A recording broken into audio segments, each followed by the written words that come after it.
Welcome back, everybody. Sorry for the slight delay. We were just getting our thinking straight on a couple of things, so thanks for your patience. Ms. Eva. Thank you, sir.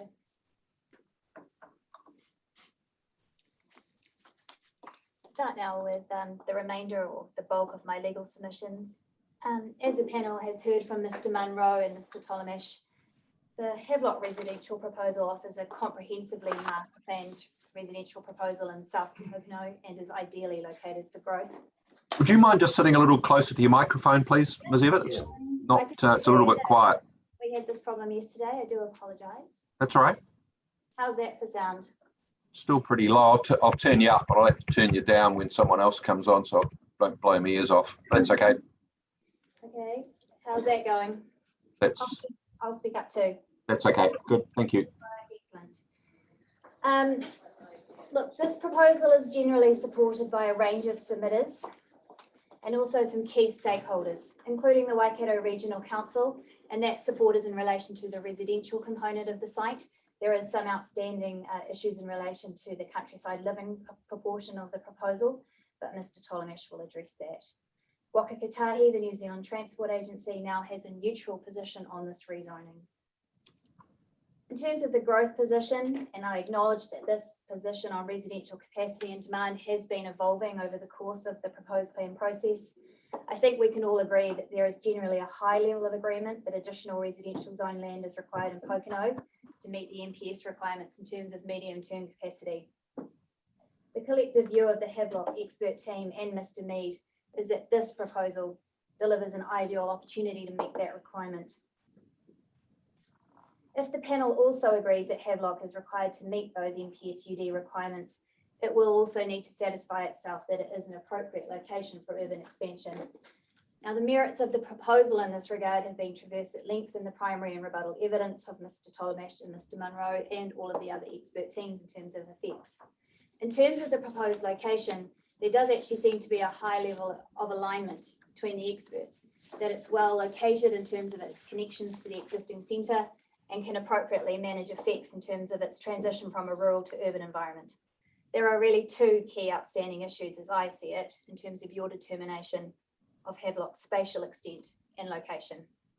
Firstly, whether sufficient buffer distance has been put in place to manage the interface with the nearby industrial operators, or whether additional buffer areas are required. Secondly, whether further and considerable development capacity should be removed to preserve a 2007 Greenbelt feature, which has no statutory protection. To manage both of these issues, the expert witnesses for Hines and Pokeno Village are of the view that additional buffer areas should be added to the proposal and additional development capacity removed above arrow 100 on the site. The cumulative impact of these recommendations would be removal of approximately 300 dwellings from Havelock's proposal, essentially half the anticipated housing capacity. Havelock's case is that neither of these propositions can be justified on the evidence or as a matter of legal principle. The combined evidence of Havelock's technical experts is that the proposed industry buffer provides an appropriate setback to manage the interface between the activities. In short, the buffer distance will ensure appropriate levels of residential amenity on the proposed residential sites in terms of noise, in terms of lighting, and in terms of any potential discharge effects from the industrial area. There has been no surveyed or empirical evidence that has been provided to the contrary. Now, Havelock's position is this: where those sites are not directly affected by the industrial activities, no legitimate complaints can arise, and therefore no constraints on the industrial operators. This addresses the reverse sensitivity concern.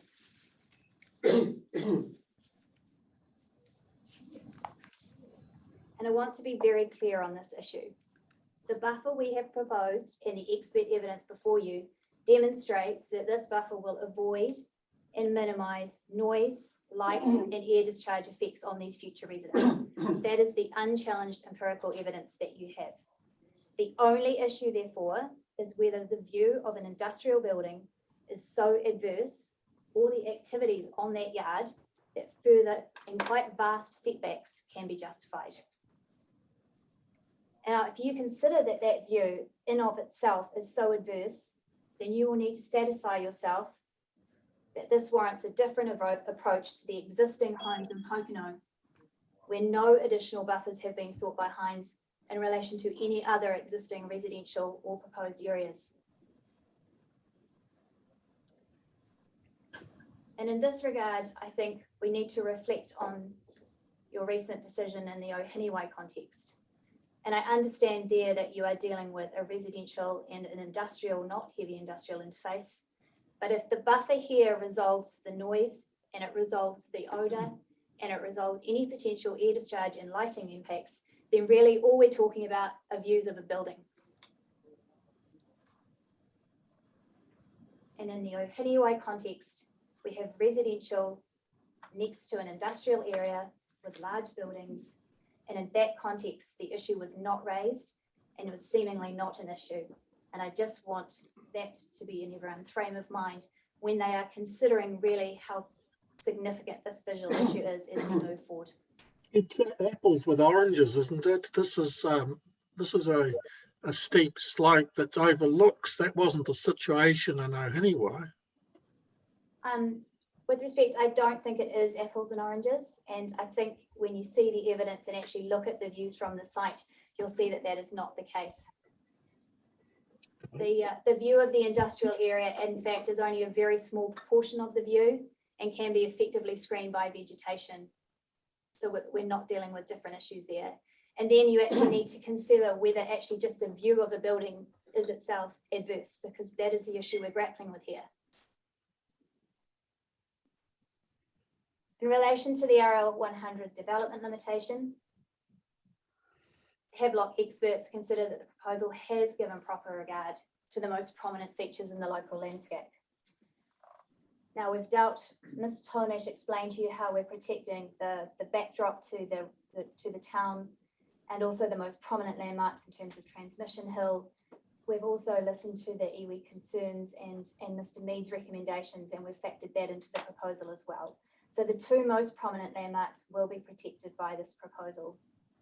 And we're talking there about that sort of patchwork approach and actually really looking at the effects in a more nuanced way. And rather than just imposing a blanket restriction, actually looking at the features and with a little bit more nuance and a little bit more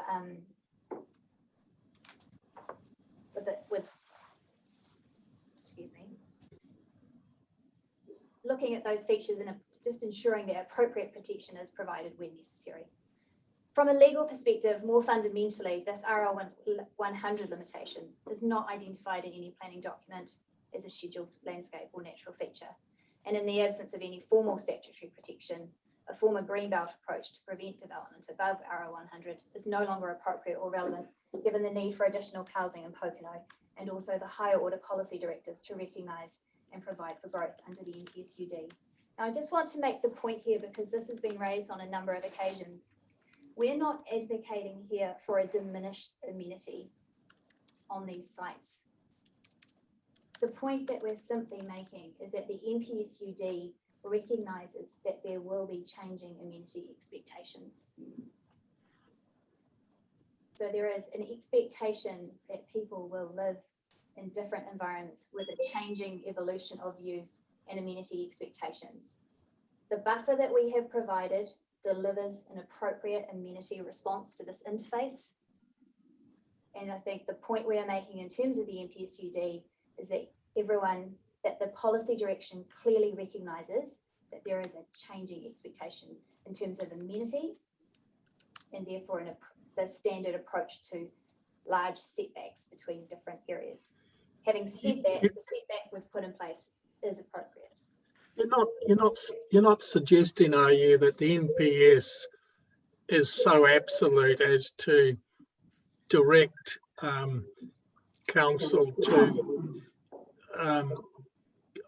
overlook impacts like reverse sensitivity? That's pushing it a bit, isn't it?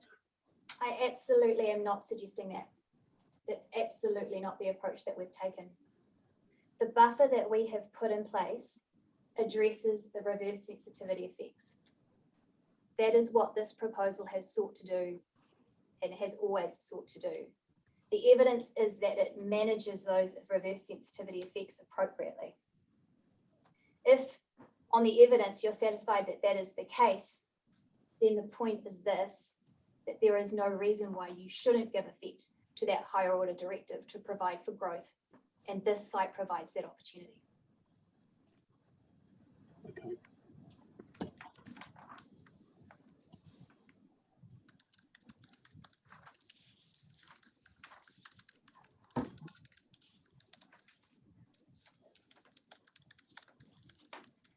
Now, in the legal submissions that were submitted, we did provide quite an extensive section on the growth requirements and in terms of the NPSUD. You'll appreciate these submissions were filed over a month ago, and there's been a lot of water under the bridge, and obviously you've heard extensively on these issues over the past few days. It's very clear to me, having read the panel's decision in the Ohiniwai context, and also in hearing the submissions over the past few days, the panel's very alive and aware of its obligations in relation to the NPSUD. I don't intend to take you through that in any detail, but it is set out there for completeness. I guess the key point that I would actually just highlight at this point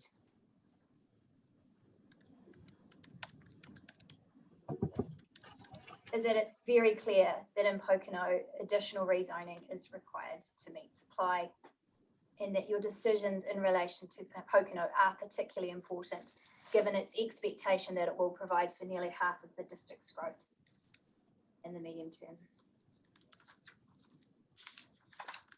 I'd just like to move on now to address the reverse sensitivity legal framework.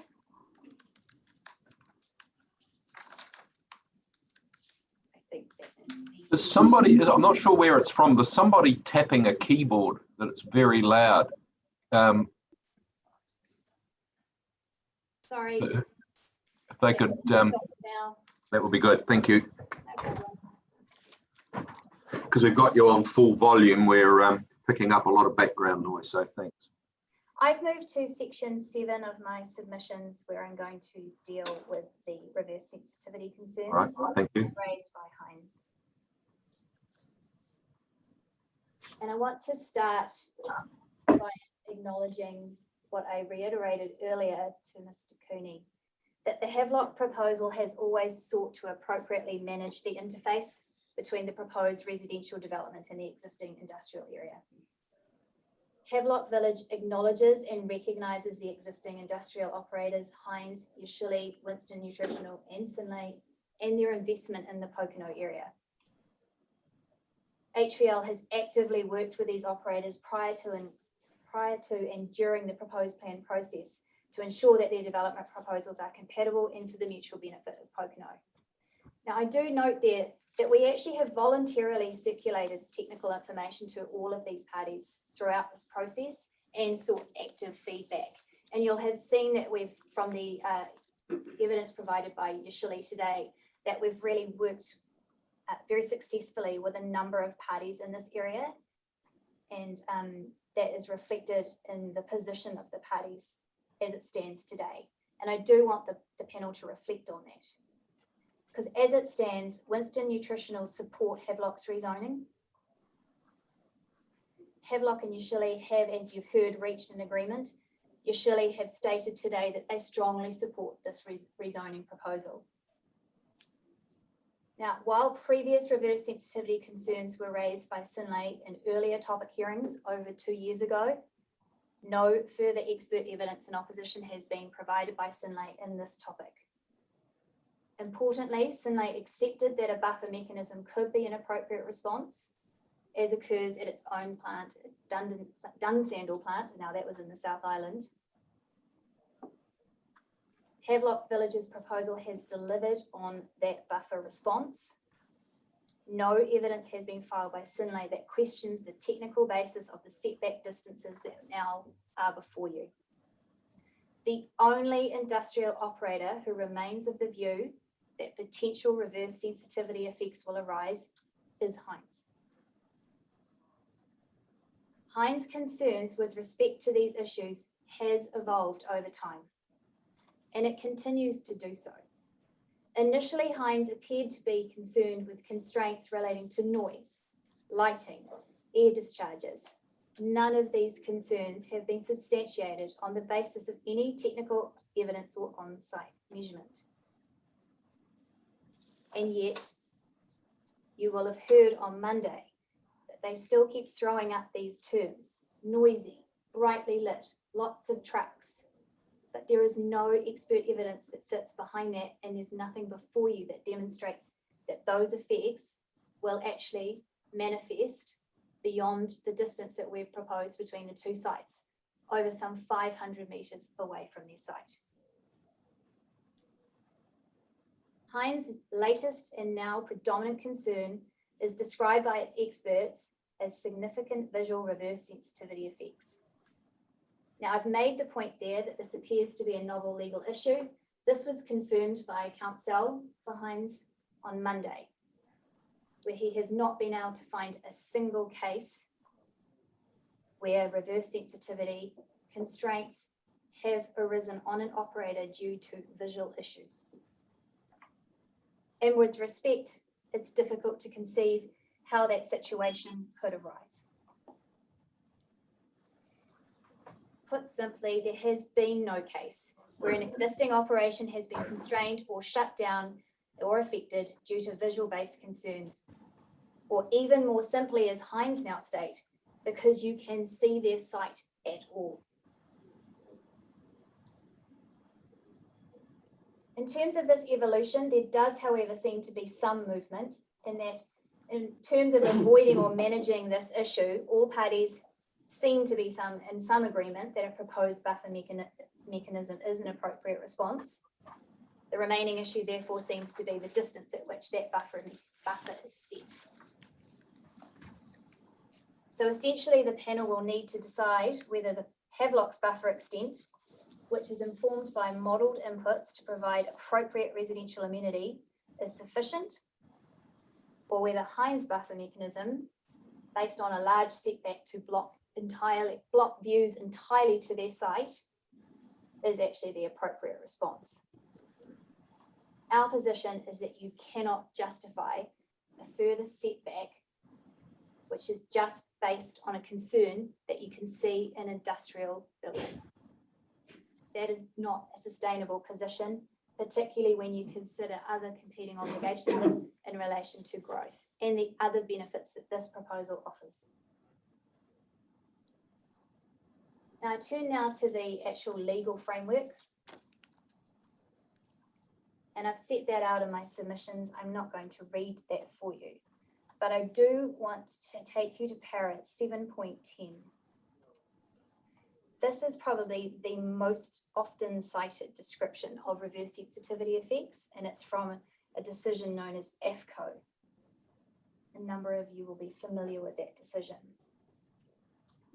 I've highlighted the core components of a reverse sensitivity effect in this paragraph.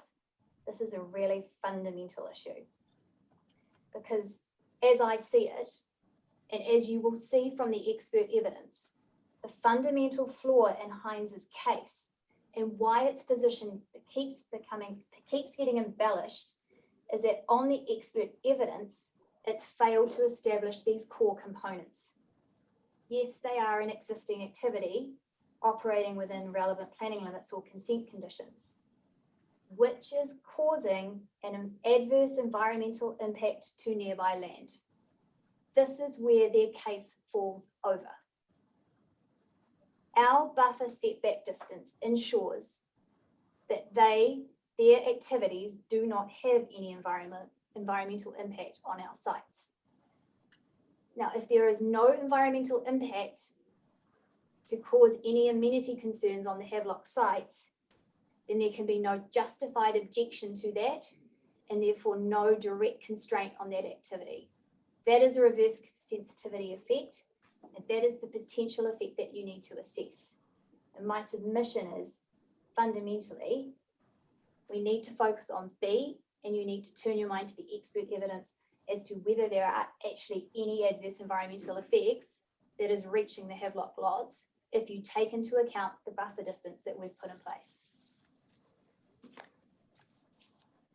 Now moving on to 7.12. In the AFCO decision, the court went on to explain, and this is important too, because it's not just about avoidance. Whether one should deal with a reverse sensitivity effect by avoiding it, remedying it, or mitigating it is a question of judgment in each case. So there is not a blanket avoid mandate to deal with here. That is not mandated by the RPS either. The position is this: there are a toolbox of measures that can be dealt with here. It could be a separation distance, which is generated or is created by our buffer, but there could also be screening through vegetation. You can deal with it through building insulation controls. There are a raft of measures to deal with this. And the simple point is this: you do not need to sterilize vast tracts of land to achieve or avoid reverse sensitivity. That is too blunt a tool. And it's particularly too blunt a tool in an urban context where there are competing pressures for growth. And to just standing back and reflecting on that, as my friend Mr. Loutet might, that in my view is bad planning. I also go to 7.13. These case law principles are very important, so I do want to spend some time on this because this has also largely been ignored. The case law actually, and the principle that you need to keep in mind, is that the activity causing the adverse effects in the first place should actually be internalizing those effects to the greatest degree reasonably possible. Now, to a large extent, the Hines site actually does this, and their experts have actually demonstrated that. Both their noise and lighting experts confirm that they comply with their consents. Most of those consent limit compliance points are at their boundaries. But I am not saying this because our expectation is that Hines needs to internalize their effects. That is not Havelock's position. I just point that out to you for completeness. Havelock, as I said, has always sought to manage this interface by creating an appropriate separation distance. So we have offered that up and we have set aside that portion of the land to deal with that. I've set out at paragraph 7.15 some commentary from the independent hearing panel process and the Christchurch replacement plan process. There's some interesting observations there, and I think it's worth just drawing that to your attention. I think the key point to note there, and the one that I would like you to take away from this, is that the panel here needs to be cautious in its intervention, and particularly when considering the scope or the scale of these buffer distances, because you are dealing with competing property interests and rights, and you need to strike an appropriate balance. So I just urge you to read that and consider that balance when you hear the expert evidence.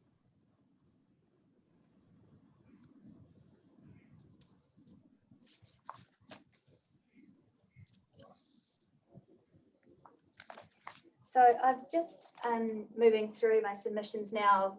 I think we're pretty clear on Hines' position, so I don't think I really need to go back to that, other than just to note that it is a significant reduction in the capacity, so therefore quite a significant intervention in terms of the property sterilisation that they see.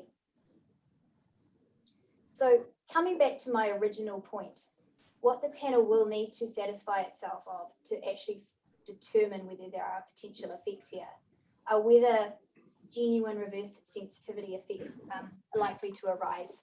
Now, we heard a lot of discussion on Monday about a perception of an effect or a heightened sensitivity. We heard about thousands of eyes and this visual sense, and I'm pretty sure someone said the vibe at some point. But if I just want to take you some additional case law material that I've found and I want to bring to your attention, if I could just get that brought up. Oh, can someone enable the sharing for us at this end? Should have access now. Thanks, Fletcher.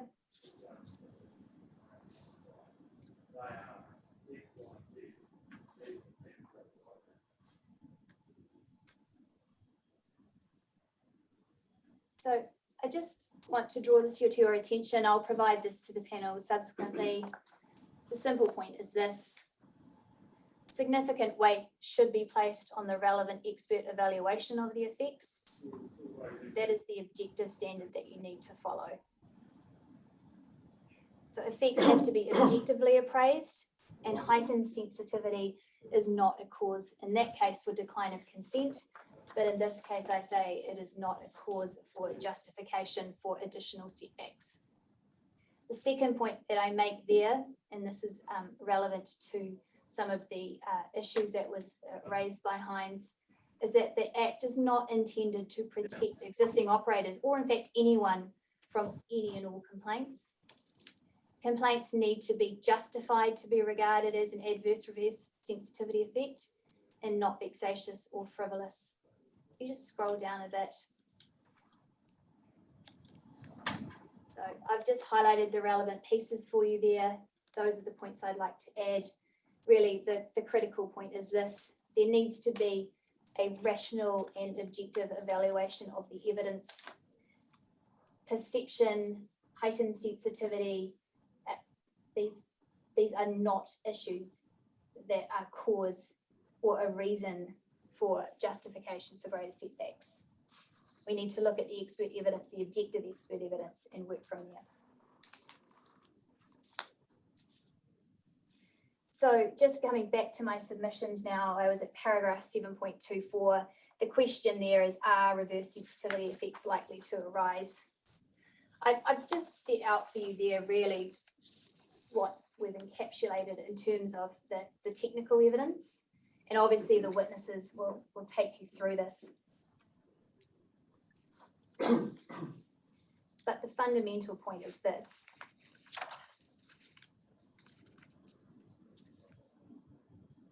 and I've mentioned this earlier. The buffer is intended to address amenity concerns. We've dealt with noise, we've dealt with lighting, and we've dealt with dust. There is no empirical evidence which contradicts that. Mr. Stiles can explain for the benefit of the panel how the residential lots have been designed to be located beyond a modelled 45 dB noise contour line. Now, I just point out for the panel there that that is the interface rule. They've based it on the interface rule from the Auckland Unitary Plan between residential and business zones. So that's a well-known and established and appropriate response. Mr. Stiles can take you through that. Ms. Simons raised today the fact that, this is bad planning because we're having to deal with ventilation and manage effects that way. That's simply not the case. We set the sites back to achieve an appropriate level of amenity. The additional ventilation or insulation requirements between the 45 and 40 line were added as following a recommendation by Mr. Mead and some of the other submitters. It really provides additional amenity. But overall, that buffer line was always intended to address that issue comprehensively. Mr. Curtis provides evidence on the air quality issues. He is the only air quality expert that has provided evidence on the matter. I'd just like to point out an issue there that I'd like to bring to your attention, because air discharges were mentioned on a number of occasions. Heinz doesn't have an air discharge consent. They're operating as a permitted activity. As a permitted activity, their compliance point at the boundary is not to create any objectionable or offensive dust or odour beyond that boundary. Mr. Curtis's evidence is that a 500 metre setback is more than sufficient to address any residual effects.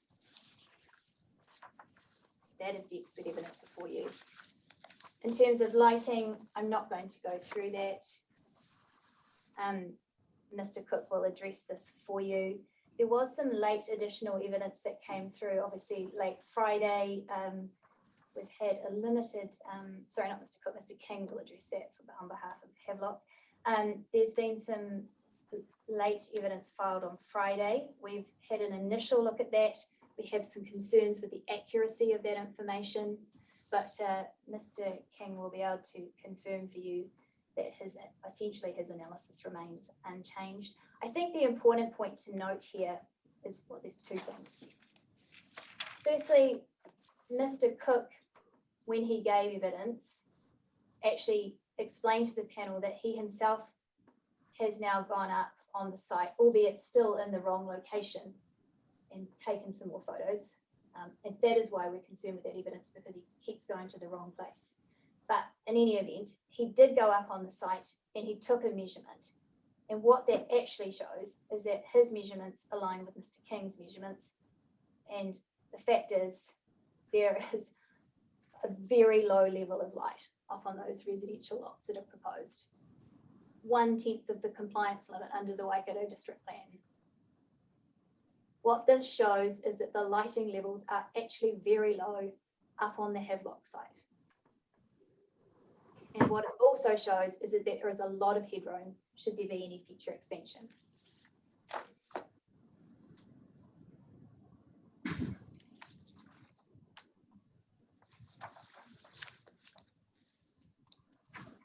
So that just leaves us with the visual issue.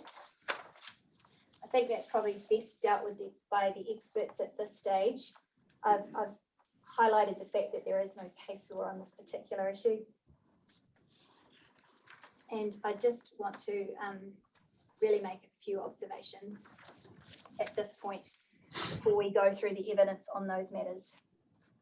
The panel really needs to take care to look at the right photographs and the right images. There has been a lot of misinformation provided about where the views from these sites are and the views that will be afforded from those sites. Mr. Pryor will take you through this today. The sense that these sites are somehow staring down over the industrial buildings like some kind of bowl or portal or stadium is just not correct. And I want you to be very careful when you look at that imagery to make sure that you understand those setbacks. The views are actually much more expansive on the site. They are not focused solely on the industrial area. This is not a direct overlooking situation.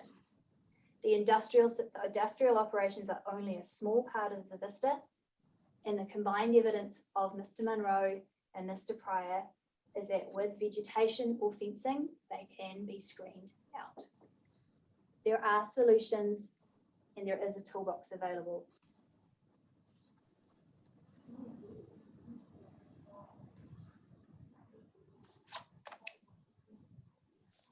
I'm moving now to paragraph 7.46 of the submissions.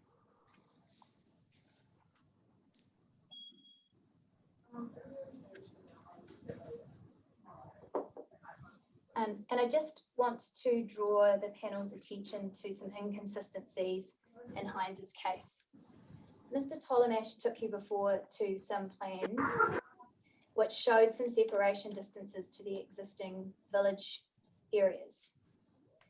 Now, the point of showing you that is not to say there is already reverse sensitivity issues here and we are going to create more. That is not the point. The point is to show you and to illustrate to you this. The case for Heinz is that they selected this site on the understanding that they would be isolated or separated from any sensitive use for the next 100 years. That's simply not the case. They actually were located at the end of an albeit smaller but existing town in close proximity to some existing residents. There are residences there are business zones there. Those zones can and will be can be used for residential. No setbacks or protection mechanisms have been sought there. The other point that I want to draw your attention to, and the reason why we put these images in. Joel, just bring up those photos.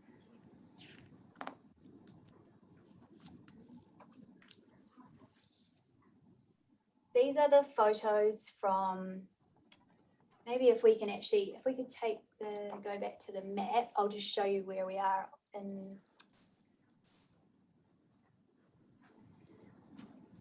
so if you could just point out Flannery Road for the panel there, and then Peacock. Now this is obviously part of the Pokeno structure plan area, although one of the more recent expansion areas. Now the reason I want to show you these photographs again is not because I'm saying that we should create more reverse sensitivity. That is not the case. Havelock's case is that we manage it and we avoid it. But this is the point I want to make. The witnesses for Hines have said that the Pokeno Village structure plan provided an appropriate and a sound approach to managing reverse sensitivity. And that was the appropriate method to follow. And I just want to show you on the ground what that looks like. Because those houses obviously have views of the industrial area. So I just want to highlight that to you, because Mr. Hines and Mr. Lambert have provided you evidence which says that this structure planning represents good planning and good reverse sensitivity management. Once again, you don't have the extent of the overlook there, do you? As I said, Mr. Cooney, we'll come to this when we get to the evidence. When you look at these images that are taken from the buffer, we'll come back to these photos. I think you'll find that these have a greater degree of overlook, but I'm not an expert, so I'm going to leave that there and let the experts deal with that.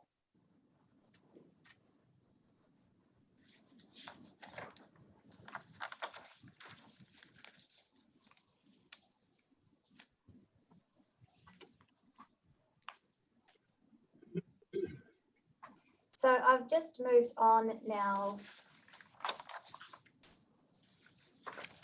I was at section 7.46 of my submissions, just raising these inconsistency points.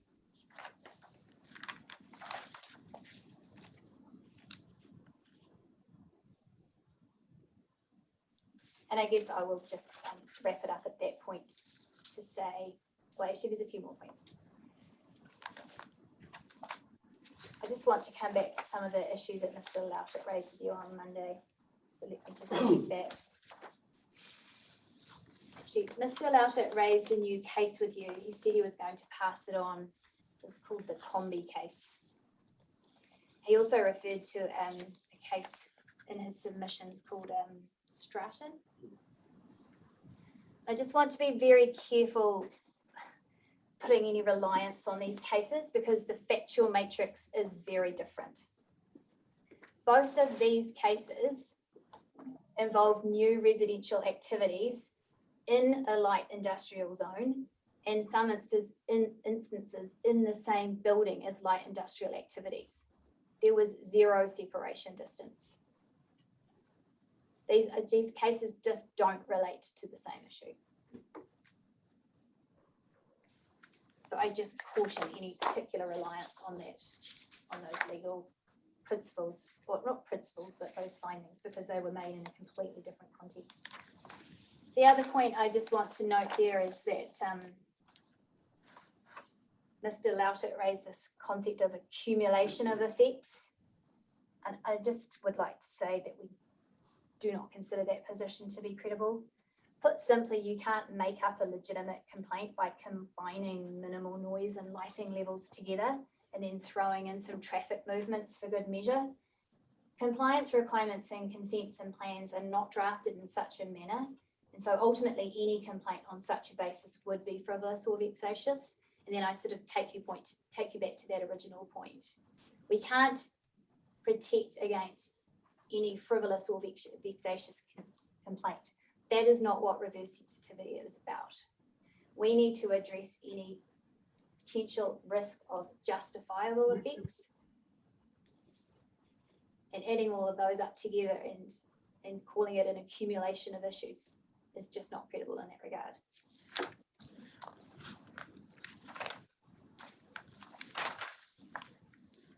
just one point on the evidence that was filed late Friday. We will respond in writing on this because we have identified a number of errors and we do have that opportunity. I'm grateful for that. I just want to refer to on the plans, in case you're considering those in the interim, there's mention in there of developable areas on Sinlay's site, and I do want to address that. We've got no direct or verified evidence from Sinlay on that particular issue. And as I said to you before, Sinlay have not opposed the technical basis for the setback via this hearing. And I just urge you to give no weight to that evidence. It's not part of Hines' case. Putting that aside, from a substantive point of view, I don't see it as relevant to any reverse sensitivity effect on Hines. I can't imagine a scenario where Hines would receive a legitimate complaint. Sorry, I was just hearing some feedback there, is it? No, I'm not sure what that is. All right, sorry. My point is this, I can't, in terms of reverse, if Hines are concerned about reverse sensitivity effects on its own operations, I can't understand why they would be concerned about complaints received about a Sinlay building. That just doesn't stack up. And if anything, a Sinlay building would actually screen any further building work on their site and probably address the issues that they're concerned about. So I just say it's irrelevant. It should be considered as such. I'm at 7.52 of my submissions. Now this, at this point, Mr. Mead had made some clarified his position with respect to his reverse sensitivity concerns. This was in his rebuttal evidence. We had arranged to take him out on site, and he's obviously come back to the panel and confirmed his views in relation to the southeastern extent, although he hasn't really confirmed his view on the particular area that should be excluded there. So things have moved on since the written submissions, and I just want to comment on that. It seems to me that, and quite rightly, Mr. Mead's view was that visual issues are not really an issue to be concerned about in terms of reverse sensitivity, and that it was actually more about noise, lighting, and those air quality issues. So I'm just, for the reasons that I've been through in relation to Hines, I can't reconcile his position with that recommendation that he's now made. So for that reason, we don't support it.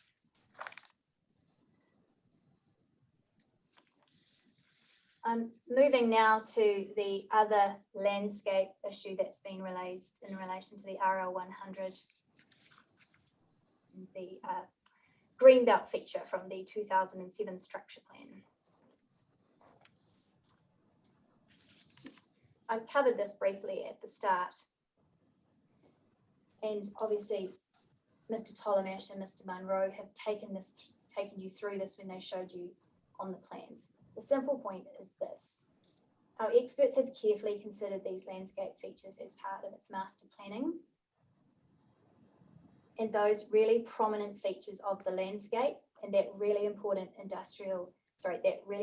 backdrop to the town and the industrial area has been protected in the provisions and through mechanisms in the Havelock Master Plan in a number of ways. So from an effects-based consideration, we think we have addressed the landscape concern. In terms of the RL 100 areas beyond that, they are not visible from Pokeno, and we don't think they warrant the same landscape consideration. More fundamentally, and as you've just heard from Mr. Tolamash, this site was is, although not now proposed, zoned for a quarry aggregate zone and has been consented for that activity in the past. That quarrying activity would have had a fundamental and irrevocable change on that landscape. And I think that has not been acknowledged by the experts in terms of those landscape issues.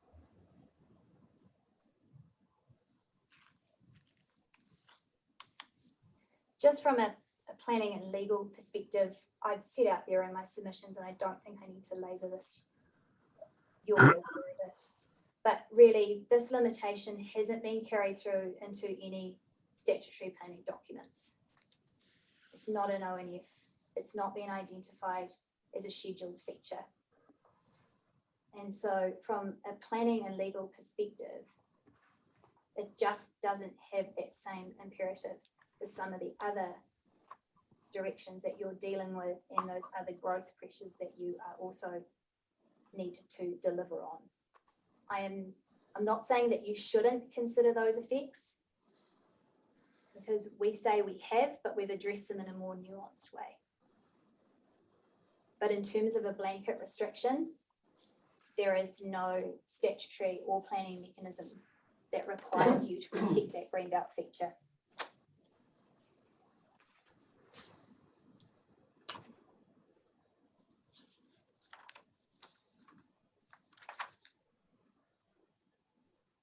I think I'll leave that issue there. The experts can come back to that.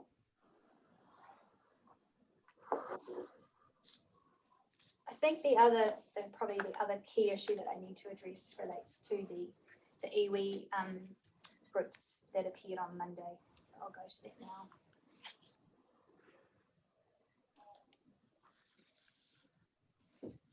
Now, we did address some of the cultural issues in section 10.13 of the legal submissions. So that sort of set out our response as at the time of the submission and preparing evidence. The position of Ngāti Tamaoho and Te Ata was more fully expressed through the rebuttal evidence. As you'll appreciate, with the very compressed timetable, we hadn't anticipated that, and we only had very limited time to respond. And then, of course, the first time we heard from those witnesses was on Monday. So some of these issues are very new to our team. So I'd just like to take some time to reflect on that. In terms of the comments made by the representatives from Ngāti Te Ata and Tamaoho, there were a number of comments and observations made about the Havelock engagement process to date that we feel we need to respond to. As outlined in Mr. Yee's evidence and confirmed by the iwi representatives themselves, both Tata Valley and Havelock Village project representatives have been working with iwi groups for a number of years now. The discussions with respect to Havelock have been occurring for the last 2 to 3 years, and the iwi representatives confirm that. In terms of Tata Valley, those discussions have been ongoing for 4 or 5 years. The reason that the discussion for Tata Valley has been ongoing for longer simply reflects the fact that we're more advanced in terms of the consenting work on that proposal. Havelock acknowledges that the iwi groups have differing views, and that in some instances that alignment on all issues cannot always be achieved, but there has been a genuine dialogue, and we strongly resist the contention that anyone has been conned. Information has and will continue to be shared. A number of iwi representatives have been on a number of site walkovers, including in relation to the access road, and all that technical reporting material was provided in advance of it being submitted to council. There was also a suggestion that Havelock has not progressed work on the cultural management plan or a cultural landscape plan for Havelock. Firstly, as you would expect, the Mana Whenua steering group is holding the 10 on the cultural management plan. Now, I addressed the panel on this in the Tata Valley context. That is a work in progress. It's evolving, and it's meant to evolve over the course of the development and guide that development. It has not been delayed or held up by Havelock. Both Tata Valley and Havelock remain committed to that management process and its implementation. Secondly, and again naturally, any identification of cultural landscape features must sit with those iwi representatives, and we acknowledge that. Havelock's expert team has been waiting on that work to be completed by those iwi representatives. As soon as those details are available, we will look to wrap those into our detailed planning work for the site. And we've actually put forward a new discretion through Mr. Tolemash's recent provisions to address that specifically so that it can be tied in. I want to turn now to how the provisions that we've developed for the site actually address some of the cultural matters, but looking forward actually how we can address this more holistically, because obviously that's something that needs to happen. As we've said, we've protected the most prominent landscape features. We understand that if any of these locations are to be identified, that is the most likely location for any park or signal station. Those are protected and they will be set aside. No residential development or significant earthworks will occur there. Havelock has heard and understood that iwi have concerns in relation to the earthworks design for the roading. To address this, we have proposed an additional matter of discretion to ensure that that design is done sensitively. And this has come through in the provisions of Mr. Tolemash, and he will address this in his evidence. In terms of the environmental benefits more broadly, I also want to highlight this. This proposal, as you've seen from the maps, includes significant additional native planting. There are also significant areas of SNA that will be set aside, and also additional areas that have been set aside for protection.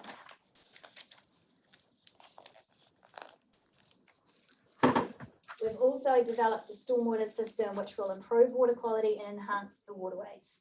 The site's streams and wetlands are proposed to be enhanced through native planting, restoring ecological corridors, and with the intention of improving the health of degraded water bodies. The proposal, as you've heard, also delivers improved public connections to the Waikato River. And as Mr. Tolemash will explain, all of these features of the proposal will assist to give effect to the aspirations of the vision and strategy. More fundamentally, I'd like to make this, I think stepping back, this is the key point. This Havelock proposal actually provides a really meaningful opportunity to explore and recognise the cultural heritage of the site through this ongoing development process. As you know, the site's currently zoned as a quarry. We need to remember that if that quarry had proceeded, that would have had an irrevocable and significant change on that landscape. If the proposed PDP notified zoning goes through, the site will be rural. It will retain its private ownership. No cultural heritage will be identified, recognised, protected. There will be no cultural landscape identified through retaining that retaining that rural ownership. So the point that I would like to make is that we see this development as providing a really meaningful opportunity to further investigate these cultural heritage and landscape issues, a really meaningful opportunity for ongoing engagement. We have identified and protected key locations, and we're more than willing to continue the discussion around any other landscape and or cultural heritage features. We have signalled to the iwi representatives, and we remain open to exploring co-management opportunities with those iwi representatives and the iwi groups in relation to those parks and also the native bush areas, where those areas could be set aside through the subdivision process. And this would be a significant benefit over the current situation.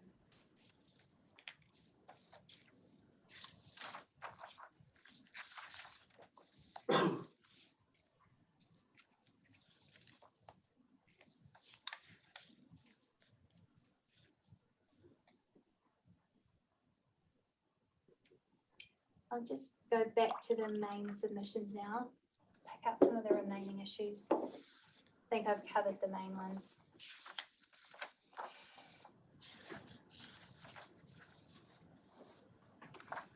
I'm at section 9. I talked there about the infrastructure servicing requirements for the proposal.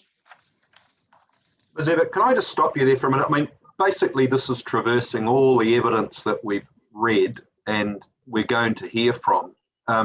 I think I'm going to ask you to try and bring this to a head. You know, we've said, generally speaking, that legal sub should be confined to 10 minutes unless there's leave sought. We're now at an hour and we're still not completed, and it's getting very repetitive from our point of view, and it's not actually now helping us very much to rehash what the witnesses are going to tell us. So if you can think about bringing it to a conclusion, that would be of assistance to us. Thanks. Thank you. No, that was absolutely what I was going to suggest. Thank you very much. So I will do that. There was just wondering whether you had any questions. There are actually a couple of things, questions, and then I will just come to an administrative matter as well. Well, let's do the administrative matter now so that we can get to questions and not go around in circles. Yeah, sure. I was just actually reflecting on the fact that you had some time available in between now and the 1st, and also your indication in relation to wanting to do a site visit. Is that something that you would want to try and fit in that time? We'll have to think about that. We've got hearings planned for the next month, so we've got very limited time. Those days that we've noted are about the only days that we've got free. We're just not going to make a decision on that at the moment, sorry. That's fine. It was just an offer that I wanted to make. Thank you. All right, let's see if there's any questions for you. Ms. Tiaho? Yeah, I do have a couple of questions, thank you. Sure. Early on in your submissions or in the introduction, you said that, I'm just paraphrasing, I can't remember your exact words, but something to the effect that there was no justification, no evidence for some of the statements that had been made by other witnesses earlier. And I would take it that you would include in that the tangata whenua evidence, and just simply because it's oral evidence, are you arguing that that oral evidence has no weight? I'm absolutely not saying that at all. And I'm sorry if that's not what I was saying. I was talking in relation to the Hines expert evidence and the case in relation to reverse sensitivity. In relation to your argument around the land having been previously consented to be a quarry, do you know what tangata whenua input there had been in terms of Winstone's application for that resource consent? No, I'm sorry, I don't, but Mr. Tolemash might be able to assist you with that.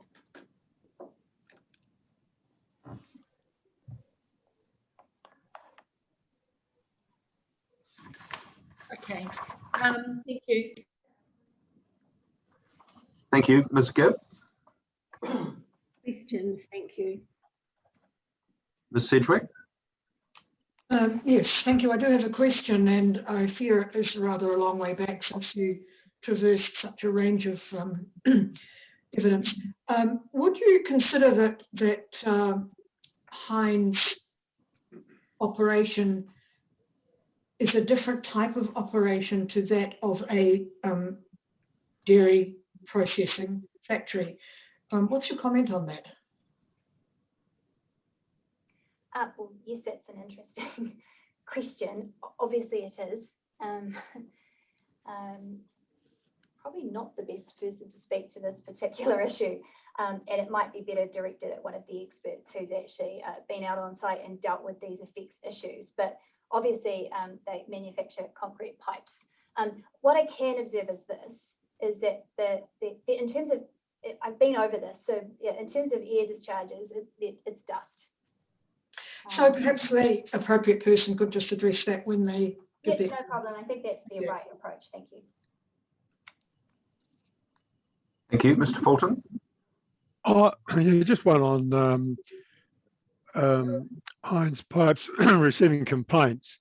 Mm-hmm. I mean, effectively, when Havelock Properties have stole the sites and they go to individuals, there's nothing, or what is the process then if people lodge complaints with Hines? Is it a council issue to solve, or I mean, Hines aren't responsible for receiving complaints, so I wouldn't imagine that.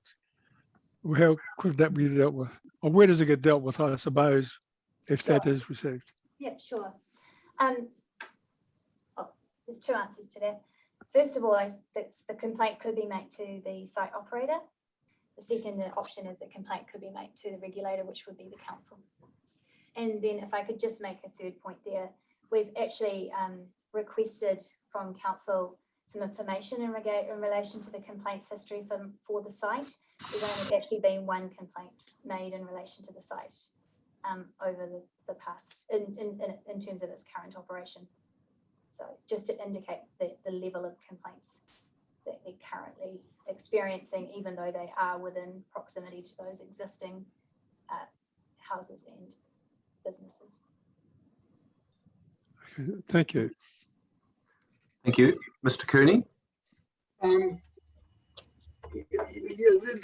issue with Hines really, and I think you confirmed it, peeling away all the legal arguments, it is whether the buffer zone extent that you've offered up is appropriate to address potential reverse sensitivity effects. That's what it comes. That's our job, isn't it? That's right. Yeah.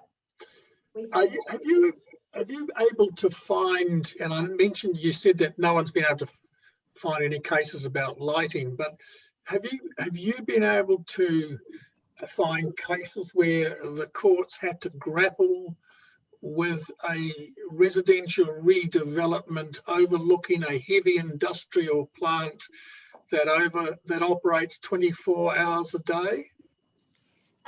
Just to be clear, there are reverse sensitivity cases that deal with lighting. I'm well aware of those, Yeah. but Yeah, I'm talking about no. the context of this site. No, there are no cases. I haven't been able to find any cases where this has been an issue. And if you, Mr. Curtis, actually the air discharge expert, will give some evidence in relation to this. He actually lives in a situation just like this up in Papakura. He's probably the best person to ask about this. He lives in a residential home over a heavy industrial area up in Papakura with no separation distance. So perhaps Who's that witness? Mr. Curtis. He's the air discharge expert for Havelock. Yeah, okay. Not sure whether a expert witness should be given that sort of evidence, but anyhow. No, he's giving the evidence in terms of air discharge issues. If you're asking me again if there's any cases in relation to this, then my answer is no. And that was Mr. Loutett's answer as well. Yeah, okay. You quoted a case and I didn't get it. Have we got a copy of that where there was something mentioned about sensitivity in itself as not a grounds for reverse sensitivity? Have we got that case? Not yet. I will forward it through. That was something that I looked into further after hearing Hines's case on Monday. Yeah, can you forward it to Fletcher, please? And absolutely. And we can have a look at it. Thank you. Thanks. Just one from me, Ms. Evatt. You've made, in terms of the cultural effects, you've made a number of statements about the commitment to ongoing consultation. That's only a means of perhaps identifying what the cultural effects are. Of itself, it doesn't lead to those effects being avoided, remedied, or mitigated, does it?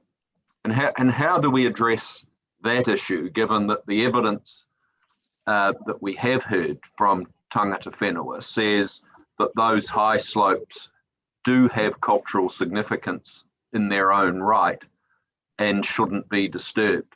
I mean, that's as I understood that evidence. Yeah. How do we address that? Consultation of itself doesn't solve that problem, does it? No, that's a fair question. There's two answers there. One is that the proposal already protects those high slopes. I want to be very clear on that. And we've set those areas aside and we will vest them as parks. The second point is that we are open and more than willing to discuss some co-management arrangements in relation to those parks. If it would assist, we can capture that in the provisions.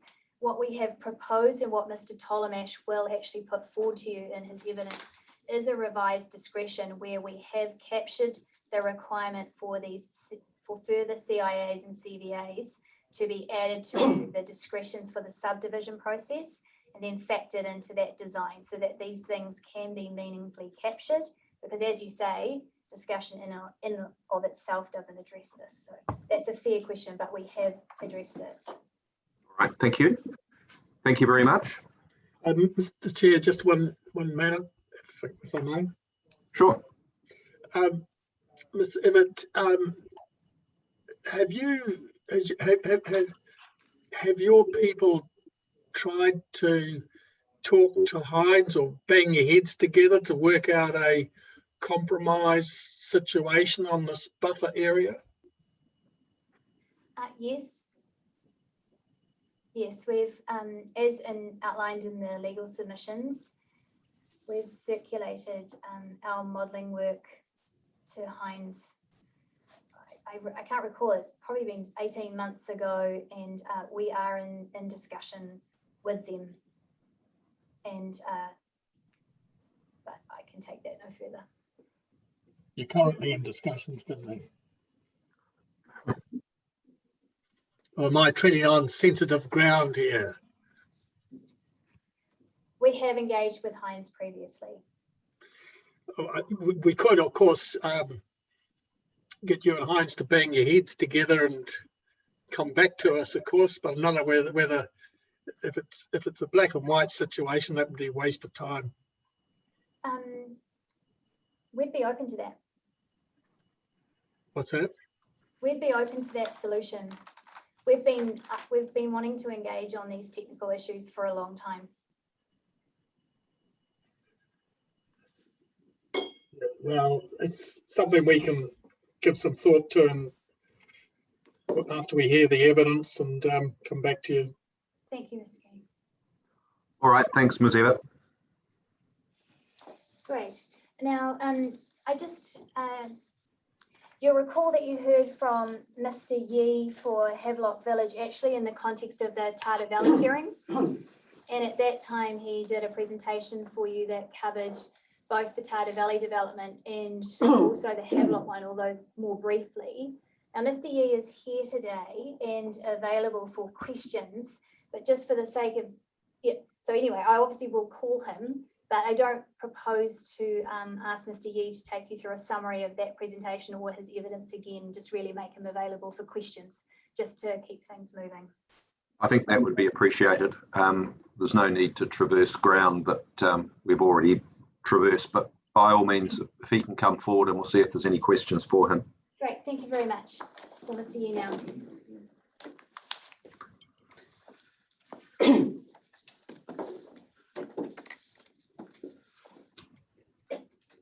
Thank you, Mr. Yee. Thank you. Good afternoon, Mr. Chair and Commissioner. To save time, I just want to leave more time to the expert, and I just want to make 3 simple points. So the first point I'd like to make the same approach as Tata Valley, which I did the last time. So very soon after we bought the Havelock Village land, and we start, engage with the EV community, and so I believe so a lot of combined together with Tata Valley Havelock. So I believe we have more than 30 way with EV community, discussion involving the Havelock Village, development. So we do have a lot of record. We have quite a good memo, for this. And so that's I feel quite unfair for my neighbor friend to say, I'm not listening to the EV community, or even zero involvement to the EV community. That's perception. So I just want to make it clear. So we are keep going, because we do have a steer group, and which is working well. We do have quite a lot of different group we are discussing. So I'm the person. I personally spend most of my time for the project on the EV consulting. So my personal time. So we will keep going with that. So that's one point I wanted to make clear. So the second point is just before we bought the land in 2018, and so the previous owner of the land, Mr. Charlie Harris, quite nicely explained to me about the history of the land, and my impression is quite busy. So the land is for last 10 or 20 years is very busy, and they went through the plan changing from rural to aggregate zone. And Winston aggregate got quite a large quarry resource consent for commercial quarry. And also they have a telephone tower built on the hill, and recently got a water reservoir which built by the council. So that's why I just say this one, because I gave a little bit of confidence. I have confidence for this. That means must have a lot of experts paid a lot of attention on this land before. So that's for my purpose, for this land, I feel a little bit more confidence than a land which if nobody touched before. So so that's some background for this land as well. And the third point I would like to, Mr. Chair, as you mentioned, we are not living in the ideal world, right? So I believe the Havelock may have a lot of issue. And so especially I quite surprised, quite interesting to see the visual become big issue for developing this land. And just on my personal experience, because I grew up in the big city, in quite a busy city. And just my personal experience, because the people have different demands when they buy a home. So maybe some people like myself may just want to, try to buy a home which can see a lot of light, right?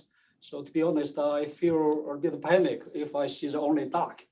So that's what I say. We are, a lot of people have different, requirement when they choosing where to be their home. So just to simply say, everybody don't like light or visual one. I don't know if we have a scientific or professional report to support this. I rather leave the home buyer to choose, because we are. So no matter what, I believe some people do annoy to see the light. But as I mentioned, we may have a different issue for Havelock Village, right? But as a passionate Pokeno citizen, and because I live in Pokeno, and I'm driving around a few hundred times, and I still believe, compare the issue and the benefits, I still believe, should be more benefit than the issue. And because Pokeno as a community do need a good connection each other, and the community integration, I think, is quite important for this local community. So that's my view, and a lot of issue I don't want to say, because I'd rather leave to the experts because they are more professional. So I just want to welcome your question, please. All right, thanks, Mr. Yee. We'll see if there are any questions. Mr. Fulton? No, I don't have any questions. Thank you very much. Ms. Sedgwick? No, none for me, thank you. Ms. Gibb? No, I just would like Mr. Yee to tell me from his perception. So if he lives in Pokeno on a different area to where we're talking about, and he's talking about integration of the village and people, how would he feel about living in Havelock Village, perhaps on the south side by the river end? Would he feel he was still integrated with the rest of Pokeno? Yes, if my dream come true, like I mentioned, when the Havelock Village and Tata Valley, I believe the community, because you see the map in the south part of Pokeno, which is Bluff Road, Pioneer Road, even Mill Road, and also the west of Pokeno, which is Porter Road, Irwin Road, Trigger Road. So currently, all these two just separated each other. So the special Bluff Road, which I live, and when I go to the town center, I had to take the motorway, right? Because that's only one access to link to the town center, and that's way. I don't think it's a compliant way. It's quite dangerous. Only short, you had to merge in quickly. So I feel if I live in the south part of Havelock Village, I can see the river view of the Waikato River, and also using the road which we plan to build, and we can bypass the highway and go straight to the town center. So that's what's my, my experience for connectivity and integration. Thank you. Thank you, Ms. Tiaho. Kia ora, Mr. Yi. What are your comments on the concerns raised by tangata whenua? Well, it's not an easy process, right? To consulting to the EV group. So especially we have quite a lot. We are dealing with more than 10 different groups. And firstly, I have a great respect, to the area, as I mentioned in the Tata Valley, hearing. And I believe we need to be patient. And also we do need to engage different consultants. Actually, we do engage different consultants to understanding the culture, understanding the history. But as I mentioned, that's always my principle. We do need to engage the community, and EV is one big part of the community, considering Tata Valley is a tourist site. So we want to build a long-term relationship with the EV community. And for Mr. Carl Flavor, because we did talking with the group to other reps, because before we have other people involved in the discussion. And Mr. Carl Flavor completely is newer to join our discussion. And but no matter who, that's what I mentioned, no matter even, we are pretty keen to continually working with her. So that's especially setting up a steer group. And we quite happy to keep going, try to understanding what's their issue. So for the road to which Mr. Flavor raised, we need a cut, because that's a road. It's not very useful for Havelock Village. That road is mainly we had to cut for connecting to the river, connect to the Tata Valley, because that's just after we bought the 5 Hitchin Road. That's less than 1 year ago. That's a new land we purchased, especially for the connecting to the Yasili Drive. So because of COVID-19 issue, so we do delay a little bit time. So that's maybe caused a bit of, delay to explain the community well. So, but no matter what, and we are pretty keen and passionate to working with the community, and to try to understand the concern and to see what we can adjust. Similar like the Tata Valley, we adjust our plan nearly 100 times. That's a lot of adjustment. It's just after we talk to we listen to the community, understanding what's the concern, and then we thinking how to adjust our plan to reflect their concern. So that's we still quite open for that kind of discussion. Thank you. Thank you. Mr. Cooney? No, thank you. No, and I have no questions either. Thanks, Mr. Yi.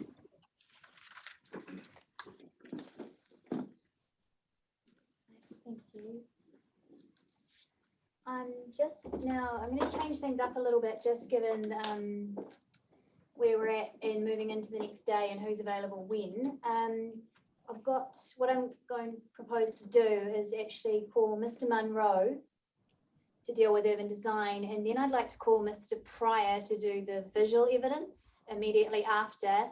And then what I'm suggesting, actually, because some of the issues that they traverse are similar and overlap, although from different disciplines, obviously, is that perhaps the panel could hear the summary statement from Mr. Munro, hear Mr. Pryor's summary, and then perhaps address questions at the same time.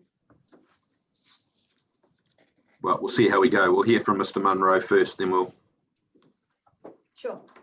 just see where we stand on that. Thanks. No problem.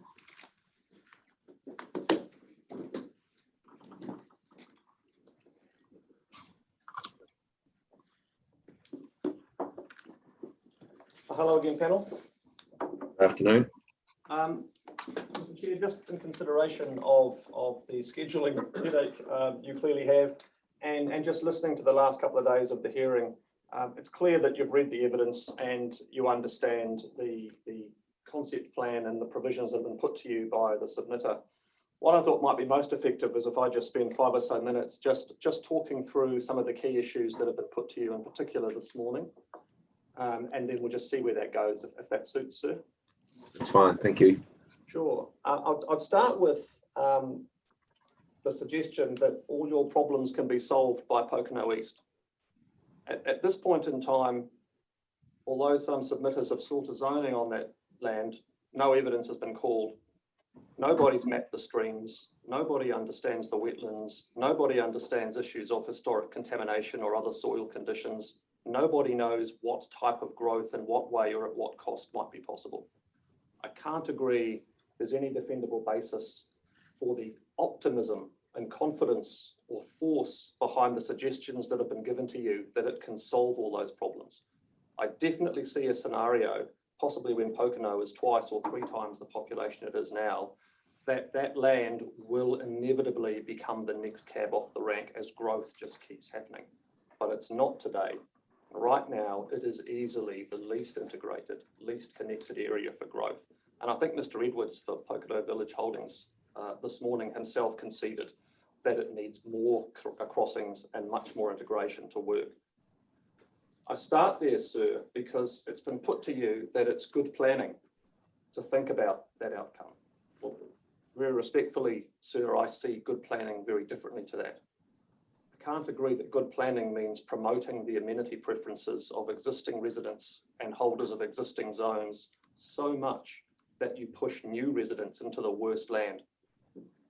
I think preventing that is exactly what motivated the language in the NPSUD, where it starts talking about existing amenity and claims to existing amenity being used as a hammer to stop change. Of course, it doesn't mean that change now just should have carte blanche. There's a middle ground that always needs to be found.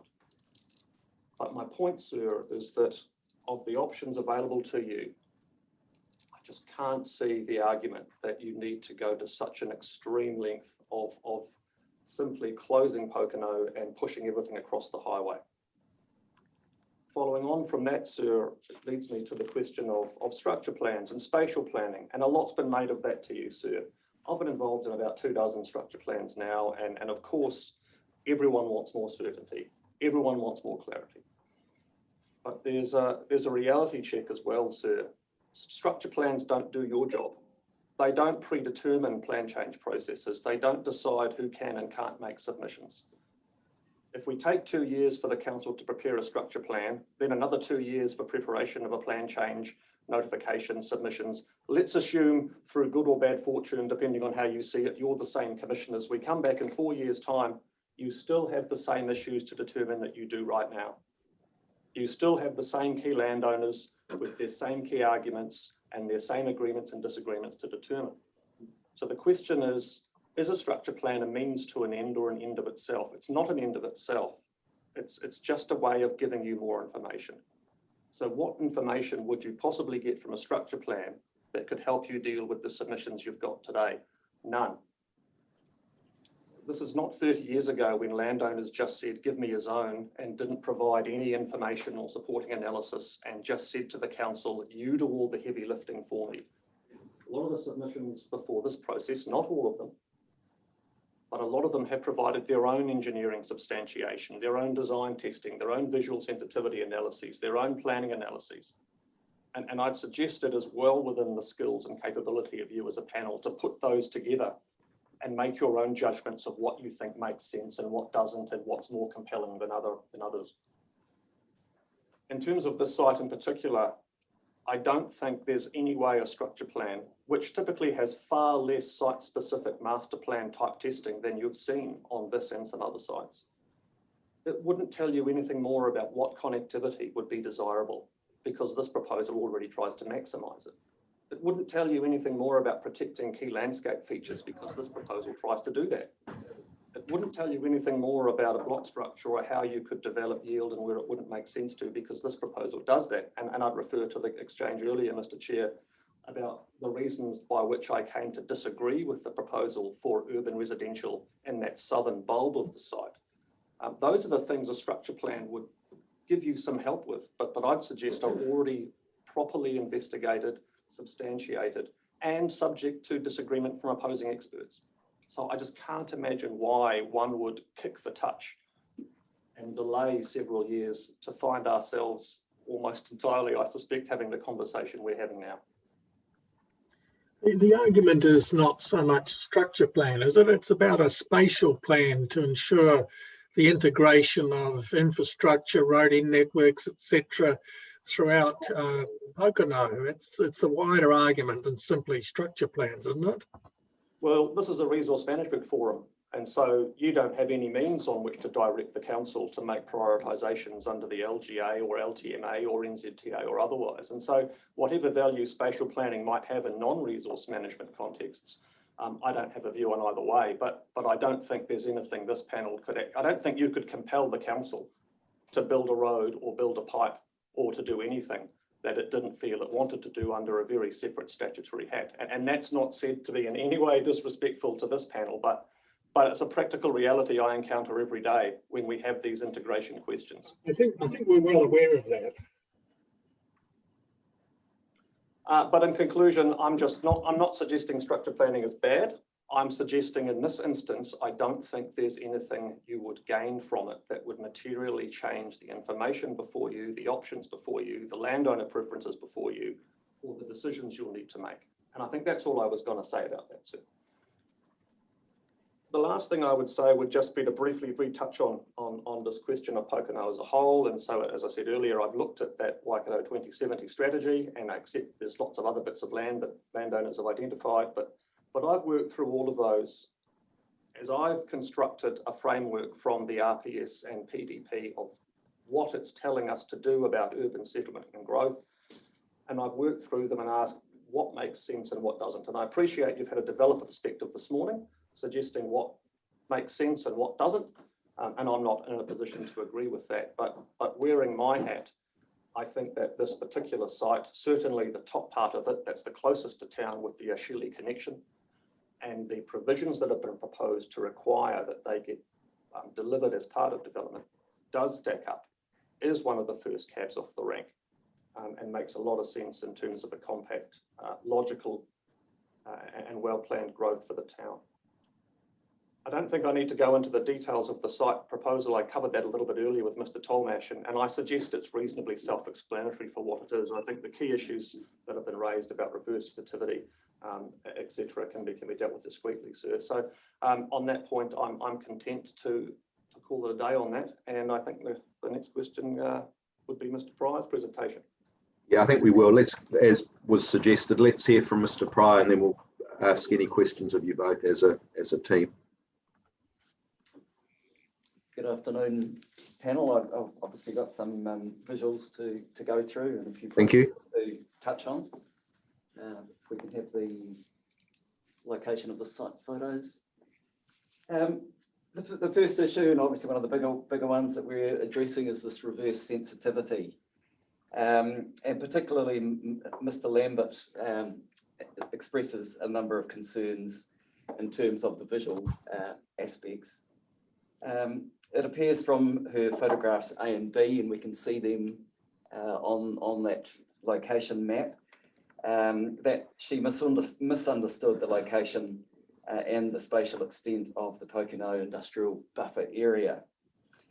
To rectify this misunderstanding, HVL arranged for the 45 dBA noise contour line to be surveyed and pegged out. And I subsequently visited the site and took a number of photos from those locations identified. These photographs more accurately represent the proposed separation distances and the outlook between the proposed activities. If we can move to photograph 1. So just taking you through these photographs. And we've got a series of 4 photographs taken looking across the EPA area. And we've also marked on these photographs a 3 metre line and a 1 metre line, just to give some indication of potential height of quite immature planting along the boundary.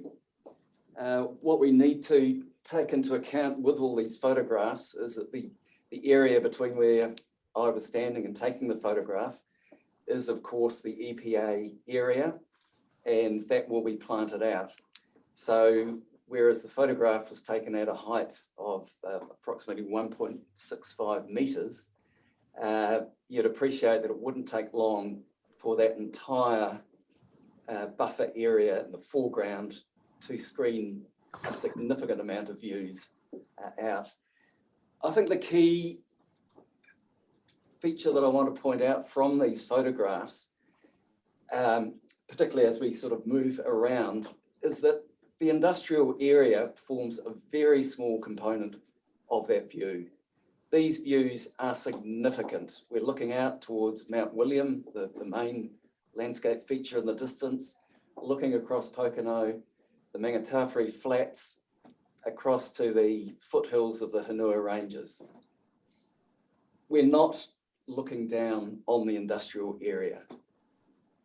Views from here that potential purchasers would be looking at are extensive, and it is very easy to screen out views of the industrial area, as we can see from some of those heights, particularly given that we do have the EPA planted area in between that first row of residential dwellings and the industrial area.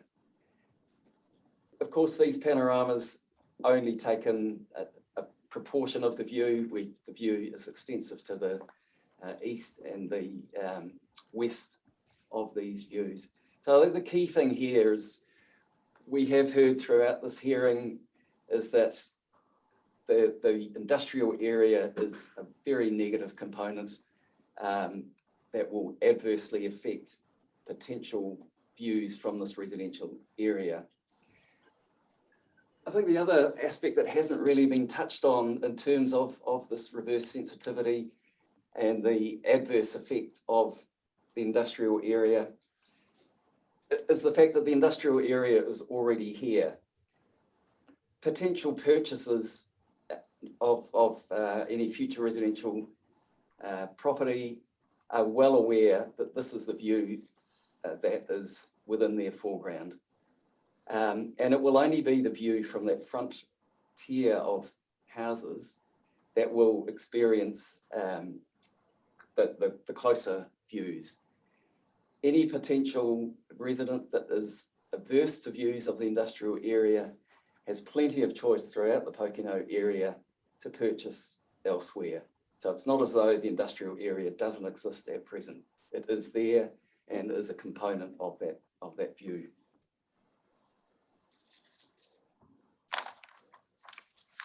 So I consider that there are appropriate mechanisms that have been adopted within the precinct plan to ensure the management of those potential effects. In terms of existing residential areas within the Pokeno, and if we can move to photographs 13 to 18. Yes, okay, so this photograph here is taken from just inside the shelter belt. So that is in fact part of the Transmission Hill Park and the EPA. That is the closest view from the publicly available area. Again, those views are extensive. This particular photograph is taken from Mr. Lambert's area 2, and again shows the effectiveness of just some existing planting that is already established along the boundary of the site, which effectively screens out that industrial area, and a similar scenario can be achieved through the planting in the EPA area. So go to photographs 13 to 18.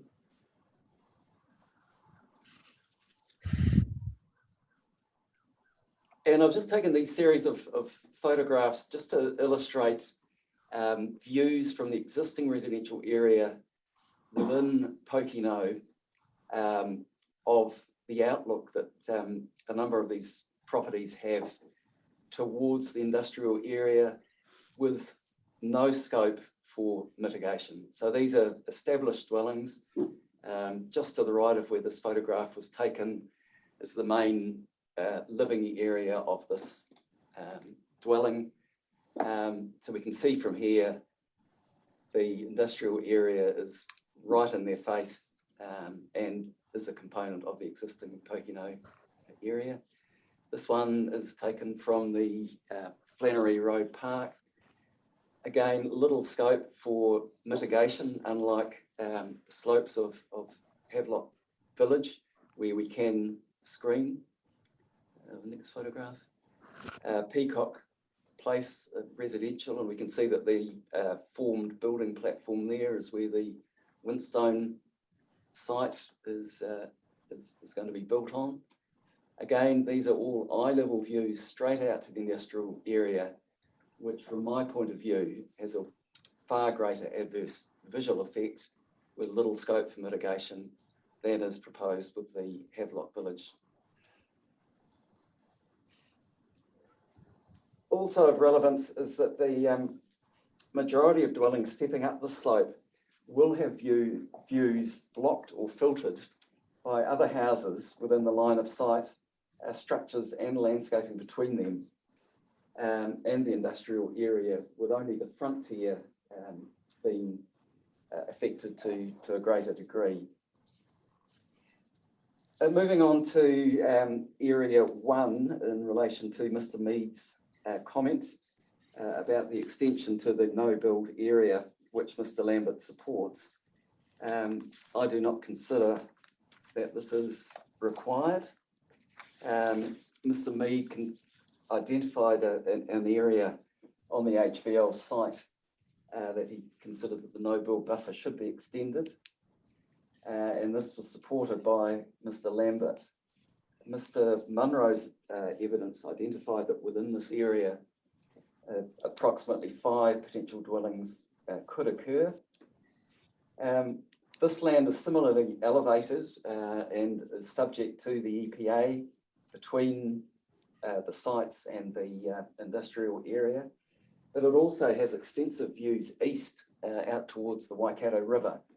And I consider that the planting within the EPA area will provide a good foreground buffer and mitigate potential adverse effects.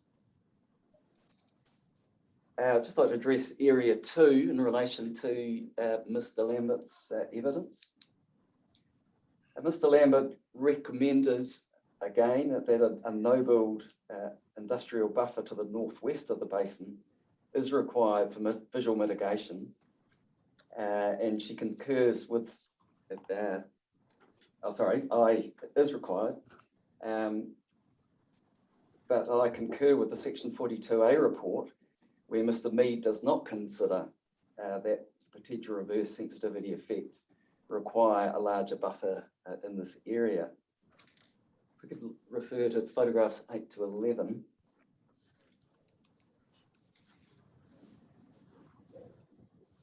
So photograph 8 is looking across this area too that Mr. Lambert has identified. And again, we can see here the effectiveness of some screening on the right-hand side. What we can see at the bottom of that photograph is also the watercourse and streams that are going to be enhanced and planted up. We can also see the suitability of this land for residential developments and the good contour of it. The next photograph is looking south towards this area, the brighter green area to the right of Transmission Hill. So the yellower green area on the left-hand side of the photograph is all going to be the Transmission Hilltop Park and the EPA area, which will create quite a significant buffer to that area 2. So therefore do not consider and concur with the Section 42A report that area 2 is required as a buffer. In terms of the role of the EPA softening and screening of views, I consider that if the panel held any residual concerns regarding the visibility of the industry activities from area 1 or 2, I'm of the view that the EPA requires the planting of native vegetation. This, when grown to between 1 and 2 metres in height, which would only be a couple of years, would screen and otherwise soften views looking down towards the industrial area from dwellings immediately adjoining the 45 dBA contour. This is a design technique will screen or filter these views, and as we have seen from those photographs, it will be easy to achieve. The last issue that I'll just like to address is the RL 100 that we have heard in detail about. As I've highlighted earlier on in the week, Mr. Lambert's preference is to limit development to below RL 100. This land hasn't been identified as an outstanding natural landscape or feature and hasn't been carried on through to the operative or the PDP. I have reconsidered my own conclusions to date based on the additional potential restriction in the context of the HBL land. I do not consider that the RL 100 barrier to have a material effect on the extent and quality of development of people within the bowl of Pokeno north of the HBL land, which in my opinion is the only relevant visual catchment, would see on the HBL land. As shown on Mr. Lambert's figures, the RL 100 area is generally set well back from that leading edge, and there's actually a very small proportion of the RL 100 land within the HVL that is actually being visible from Pokeno bowl itself. In my opinion, as has been included within the indicative concept plan, a much more meaningful landscape response than just identifying an arbitrary RL of 100 is to protect and enhance the significant landscape and cultural features, being the foreground identified as the EPA,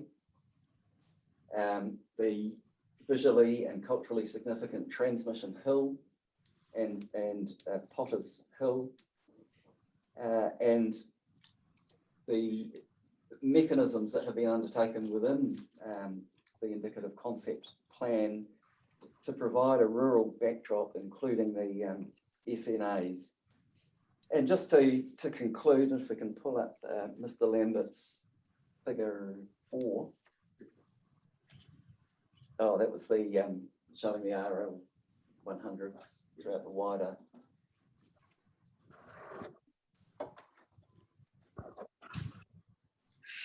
Yeah, so this this one is good, and I think we've heard so much throughout this hearing about the Pokeno structure plan and how this RL 100 was identified to contain the village within a rural backdrop. I think what this figure clearly shows is that we haven't effectively got a rural backdrop created by this RL 100. So the red line illustrates quite clearly the RL 100. And as we can see here in relation to the bowl of Pokeno itself, we aren't surrounded by a rural backdrop. To get that rural backdrop, we would be down to around about RL 50 or RL 25. So there's actually a very small component of land above that RL 100 that creates visual containment and a rural backdrop to the Pokeno area. So I think what is proposed by the Havelock Village in creating a backdrop to the village through the EPA planting, protection and enhancement of those significant landscape features will result in a far greater landscape and visual outcome than merely protecting land above the RO100. Thank you. Thank you, Mr. Pryor. Let's see if there's any questions for you or Mr. Munro. Can we start with you, please, Ms. Tiaho? Kia ora kōrua. I just wonder if you saw the photographs that were produced in evidence of the industrial sites at night with the lights on, and whether you have any comments to make about those photographs. Yes, I did see those photographs. Again, a significant amount of those views towards the lights would be screened by the proposed planting within the EPA areas. There would also be additional light spill from the residential dwellings and street lighting within the residential area itself. So I don't consider that would be an adverse effect. And I think, as we heard this morning, all of those, the light spill complies with the relevant lighting standards. I think in addition, Commissioner, there's two characteristics to be mindful of.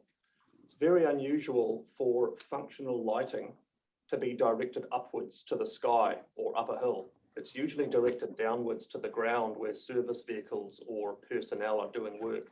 So it's people below the level of the top of the light that are more likely to see an exposed bulb or lighting source staring at them. We're talking up the hill of general light spill or light pollution, just emanating upwards, above potentially the light of the height of a building. And when I prepared my rebuttal evidence, sort of having read Mr. Lambert's views, I couldn't distinguish that background lighting from what people living in a centre zone staring at a billboard across the road from them might face, or people across the road from a pub or shops that have illumination all night, or illuminated motorway interchanges and roundabouts that also have very high levels of 24-hour lighting. And so what I'm saying there, Commissioners, is, and not to suggest that lighting isn't an adverse effect, but there's a degree of nuisance that comes with living in towns, especially as they grow. And it's not uncommon or inappropriate that people will on occasion see light. Usually they see less stars at night. I get that living where I live in Auckland, where you see about 10 stars at night because of the background lighting coming out of the CBD and the ports of Auckland. But I don't think we're talking about lighting that is so invasive in people's houses or gardens that they get discomfort glare or disability glare or can't enjoy their land to the point that they would start making complaints about it. I just don't see it. Thank you. Thank you, Ms. Sedgwick. Thank you. Can we just go back to that most recent map that you put up so that I'm absolutely clear? I've seen too many hills and too many lines today. Can you show me where the RL100 is? It's a black line, I'm thinking. So the RO100 is the red contour line, Which has just disappeared. Let me show you on this photograph, which this map, which I think shows it better because it shows the zoning and so forth. And so my question is, how much of the residential development is on the, if you like, on the industrial side of the ridge, as opposed to being on the pardon me, southern side of the ridge, eastern, western, southern. There is that my understanding is about here is the top of Transmission Hill, and that's about the 150 metre contour across here. That's correct. And there's the 100 metre contour as shown on that other map. It runs sort of all the way around here, and there's a chunk of it in the middle here. Goes around like that. All right, that's correct, yes? Sorry, was the question how many houses might be within that contour, or how many houses would be on the Pokeno Basin northern side of that? Yeah, that one, the latter. Look, we'd have to go and calculate that. Proportionally, I'm thinking 1/4, 3/4. I guess the other way of asking the question, does the subdivision obviously, or does it clearly go over the ridgeline and down the bluff road side towards the river? It does, Commissioner, between the two hills, and you can see it on that plan between the two streams where the blue horseshoe, between those two there is effectively straddling that. Yeah. That's where it's within that 100 area. Right. Okay. Thank you very much. Thank you, Ms. Gibb. Yes, I'd just like to ask the two gentlemen about previous experiences. And I note that you're saying that the proposed rezoning won't visually compromise any outstanding or significant landscaping features, and those that are there, SNAs would be enhanced, etc. But I'm wondering about the non-visible, and I don't know if you were in the hearing when Tangata Whenua spoke about the cultural significance. So I know that's really hard to talk to when you can't see it. So I'm wondering if in your experience, if you've come across any situations like this before. Yes, I have. I was in the role of a hearings commissioner, not a witness, about 10 years ago, and it was a proposal in Auckland for a 350 unit development on a former cone that had been quarried into the ground and was actually a flat basin below the ground level. And it had been used as one of the staging posts in the land wars and had actually had very serious iwi chiefs held prisoner of war. Some had even died on the cone before it had been quarried. Hugely important and significant. I remember being in the hearing and people were in tears telling stories about the ghosts and spirits they saw around their houses. It was profoundly moving and profoundly humbling. And it was a matter that no one could help accept that it was real to everybody in the room, that there was something seriously significant about that cultural history and the stories. I have to say, iwi took an incredibly positive and constructive tone that just said, we can't bring the cone back, but what can be done? There was a spring that still functioned. There were things that could be done, and everybody bent over backwards to try and make the most of it.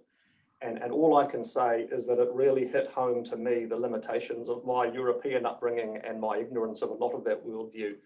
And so what I'm trying to get to as a conclusion is to say, absolutely accept how serious these issues are to tangata whenua and mana whenua in particular.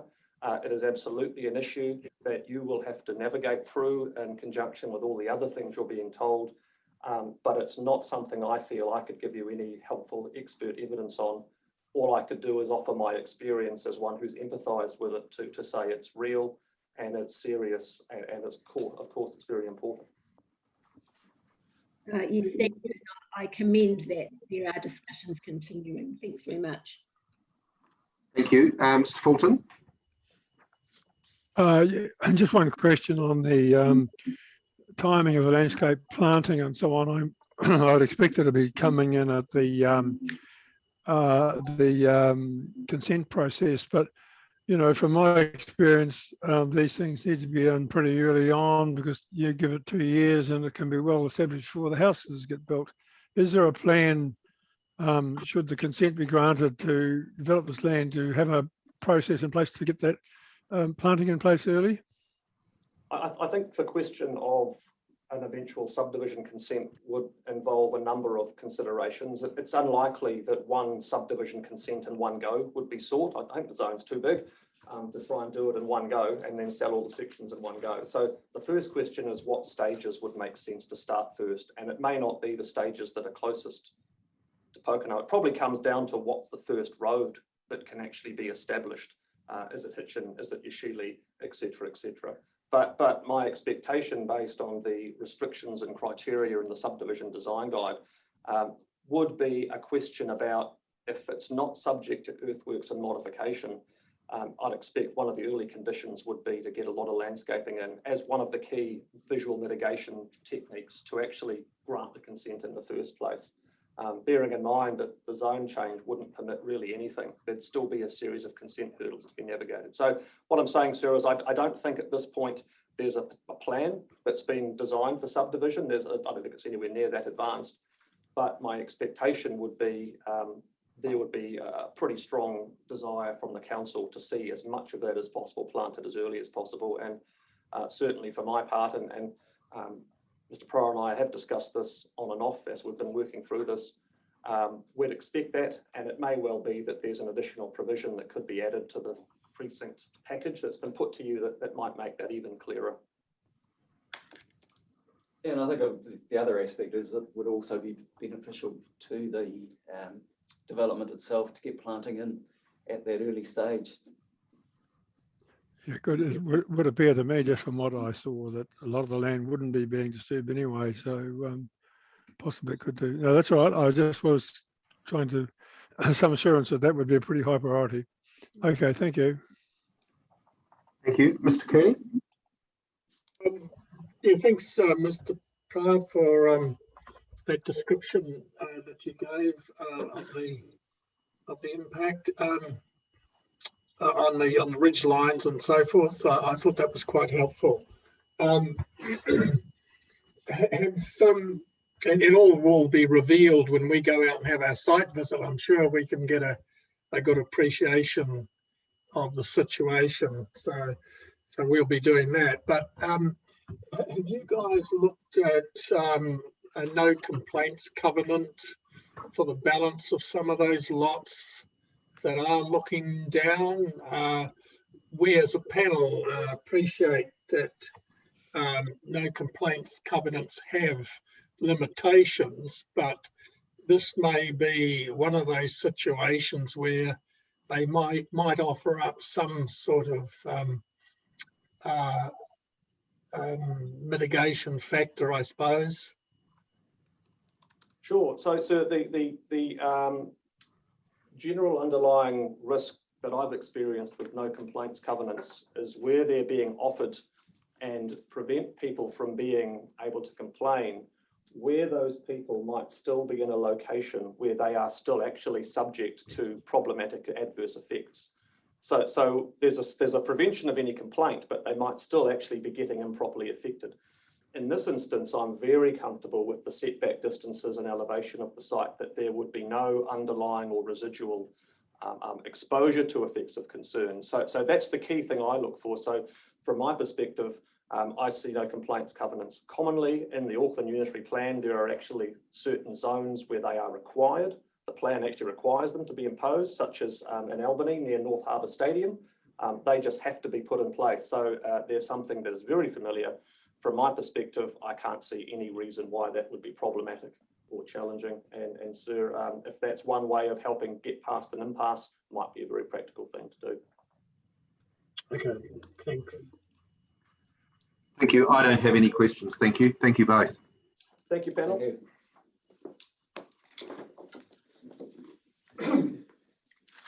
I'm not sure how the rest of the panel's feeling. We've been going a couple of hours, and it's been fairly turgid session, really. So do we want to keep going for about maybe another 20 minutes or so till about 3:45, or shall we take a break? What do you want to do?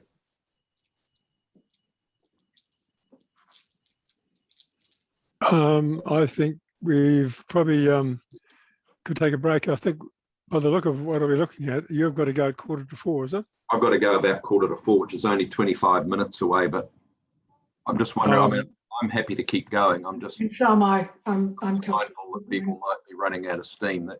Why don't we go till 3:30 and then call it a day? Well, let's hear one more witness and then we'll review how that goes. Happy with that. Okay, done. Right. Thank you. Thank you. I will just check that I've got Mr. Thompson online, because I think that in the time available, that's probably a good choice. In terms of the, I'll hand over to Mr. Thompson. Good afternoon, panel. I'll keep it brief given the time constraint. Good afternoon. So I did yesterday run through quite a few of the high level numbers for Pokeno West, which apply equally to this site. So I won't repeat those. There are a couple of quick points that I'd raise just in response to some of the discussion that's been had today that may assist the panel. Just with regard to employment self-sufficiency, I've had a look further into that. Pokeno has quite a large amount of industrial land. It has 100 hectares of industrial land. And to give you a benchmark, Pukekohe is 90 hectares and Warkworth has 110 hectares. So proportionally, it has quite a strong supply of industrial land. That reflects its location being close to Hamilton, Tauranga and Auckland, quite central. Of that land, 24 hectares are vacant. So that would enable around 500 or 600 jobs. And then the town centre has a bit of business land floating around that would enable a few hundred jobs. And then Tata Resort, if approved, would enable another 50 or so jobs. So I can see another 800-900 jobs without going into too much detail being possible in the town. And that would add to the existing employment base of 1,100. So it can nearly double its employment base without too much of a push. So in my view, I don't see an immediate issue with regard to land for employment. And I think the council would certainly have plenty of time to address any issues if they arise over the next few years. Just in terms of capacity, Mr. Bodica has estimated 1,100 dwellings can potentially still be built in Pokeno. That's comparable to my estimate, with approximately half of those in his development. The market in Pokeno is more or less completely out of sections. If you want to buy a section in Pokeno now, you have to go on quite a long wait list. And if you could bring 200 or 300 sections to the market today, I'm sure they would sell quite quickly. So in my view, one of the challenges for the town is to have 3 or 4 decent developments that produce 50 or 100 lots per annum each, as opposed to just one large development that does that. And of course, there are a number of smaller developments that Mr. Bodica ran through, but they would only produce a small number each year, or they'd be sold down in 1 year and that'd be it. So having 3 or 4 developments, I think, is really key to achieving these growth rates that are anticipated of 200, 300, 400 dwellings per annum. And the last thing, Mr. Bodica also raised the comment about 140 dwellings per annum over the last 10 years. If you go 10 years back, there were no dwellings more or less being built in Pokeno, and that's ramped up each year to around 280 dwellings today. So that average really needs to be understood within the context of that increase in construction. And I do get my data from building consents, which was discussed. I've looked very closely at building consent data and how much of it translates into actual completions, and it's very high for residential dwellings, in the order of 95%. So it is very good data for understanding the growth rates. And just in terms of demand, with the current market obviously been quite hot, I think there is a trend for people to seek out well-priced housing. So certainly, $1.5 to $2 million housing in central Auckland is off the table for many people. So they are seeking out other locations. So I expect the demand for places like Pokeno to continue to be very strong into the future. And then that's really all I wanted to run through. So happy to answer any questions. Thanks, Mr. Thompson. Can we start with you, Ms. Sedgwick? Indeed, but I have no questions. Thank you very much. Thank you. Ms. Gibb? Nothing from me, thanks. Ms. Tiaho? Just in terms of, I don't know if you're the right person to ask, but in terms of the land and building on the slopes, etc., wouldn't that make for much more expensive housing in this tranche? No, not really. The way it works is the market will pay a price for the section, whatever the going rate is in that part of the world. And the developers just have to work to that price, and they don't get to decide the price. They simply pay the price that the market will pay. And that price is set by the other developments in the area as well. and they have to just run the costs to get to that point. If they can't run the costs of purchasing the land, doing the subdivision, paying for the fees and so forth at the council, then they just won't go ahead. But in my view, there's no barrier for a site such as Havelock to development, because it's not unusually steep terrain, and it's very common for sites of that nature to be developed. So normally you'd be looking at around $100,000 to $120,000 per lot in total cost to a developer. So that's what they have to pay to put the roads in and pay all the council fees and so on to produce one section. And then of course they sell it for, at the moment, 300,000, 400,000, 500,000 in Pokeno. So there's a lot of scope in there for them to overcome any issues that might arise that might be a little bit more costly than another site. But as I say, it's very common for sites of that nature to be developed. And in Millwater, for example, there's a very steep site being developed. It's one of the later stages in Orewa and Millwater. That's taken a few years for the subdivision to be done because of the extra slope, but it's still gone ahead, and it's really possible because there's people that are willing to pay the money at the other end for the section, and that more than covers the cost. Thank you. Thank you. Mr. Fulton? Yeah, no, I have no questions. Thank you. Mr. Cooney? We heard from Mr. Pokeno this morning. I don't know whether you heard his evidence, did you? I did.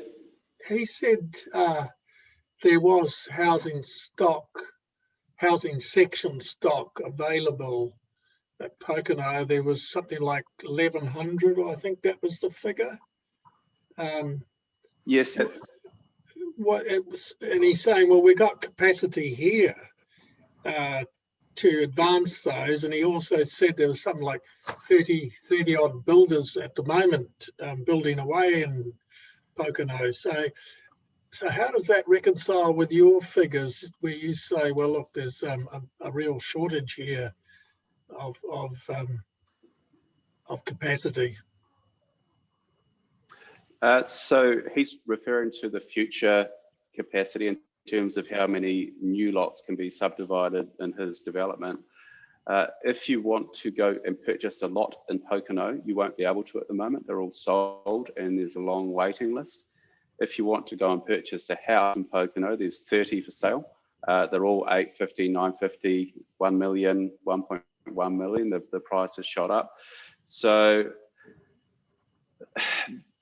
the distinction that needs to be made is between what's available to the market at the moment and what's available in any one year going into the future.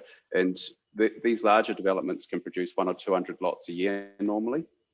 And then the smaller developments will only produce 10, 20, 30, 40, 50 per annum.